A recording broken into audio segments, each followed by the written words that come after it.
dossier qui défraie beaucoup la chronique, c'est la construction de l'hôpital de Bobo-Dioulasso.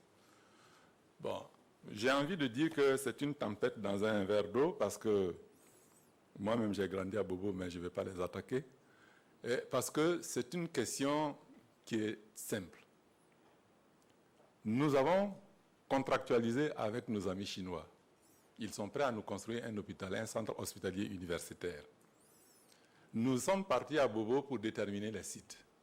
Le maire nous a proposé 3 ou 4 sites. Mais sur chacun des sites où la mission d'évaluation est partie, sur chacun de ces sites, il y a eu des problèmes. On ne peut pas, il ne faut pas que vous mettiez ça ici, bon, avec des surenchères qui ne disent pas leur nom. Évidemment, si on va dans une zone habitée et qu'on doit déguerpir les populations, il faut les dédommager. Et si on doit les dédommager, chacun y va de sa surenchère et c'est compliqué.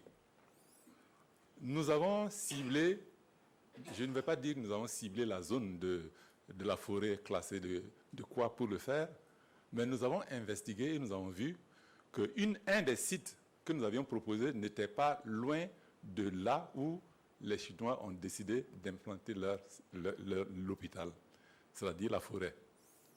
Nous avons envoyé une mission qui a regardé et nous avons dit que compte tenu de l'état de déboisement de la zone qui a été choisie, on pouvait investir sans dommage sur la forêt classée.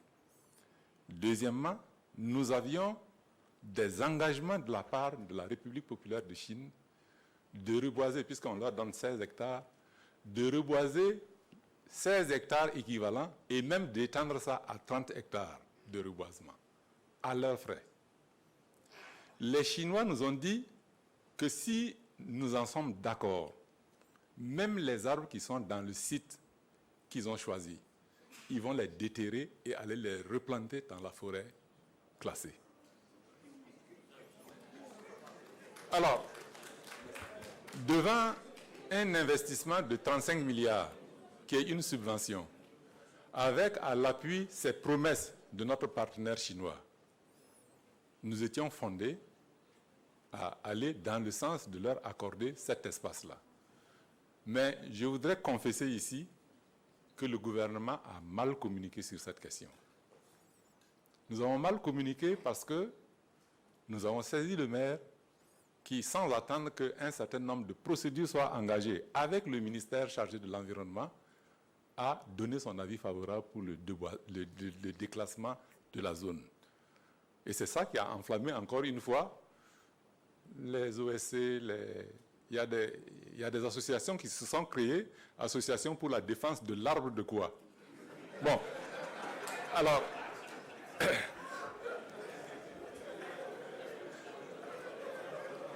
je regarde le député Sanou Salia, il est en train de sourire, mais enfin, et si Alfred, pardon, excusez-moi, Sanou Alfred, si je raconte des histoires, Monsieur le Président, je pourrais vous demander de l'autoriser à prendre une demi-minute de mon temps pour vous en parler. Alors, donc, voilà un peu la situation. Et je crois que nous avons essayé de rétablir les choses dans leurs faits et nous avons convoqué un conseil de cabinet. Nous sommes en train de réparer tout ça. En tout état de cause, je prends la responsabilité de dire à la représentation nationale que nous allons réaliser le projet en faveur des populations de Bobo et que nous allons mettre toutes les formes pour que la population accepte cet investissement sans penser que nous sommes en train de remettre en cause la protection de l'environnement, parce que ça aussi, ça nous tient à cœur.